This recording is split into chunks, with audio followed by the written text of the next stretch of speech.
Passengers, kind attention please.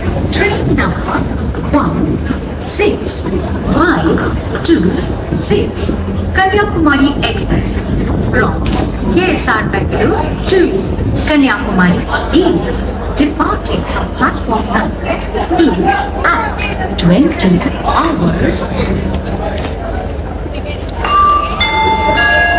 ಪ್ರಯಾಣಿಕರೇ ದಯವಿಟ್ಟು ಗಮನಿಸಿ, ಗಾಡಿ ಸಂಖ್ಯೆ 1652 ಕನ್ಯಾಕುಮಾರಿ ಎಕ್ಸ್ಪ್ರೆಸ್ KSR ಬೆಂಗಳೂರು ನಿಲ್ದಾಣದಿಂದ ಕನ್ಯಾಕುಮಾರಿ ನಿಲ್ದಾಣದ ತನಕ ಹೋಗುವ ಗಾಡಿ ಸಮಯ 20 ಗಂಟೆ 2ನೇ ಪ್ಲಾಟ್ಫಾರ್ಮ್ ರಿಂದ ಹೊರಡಲಿದೆ.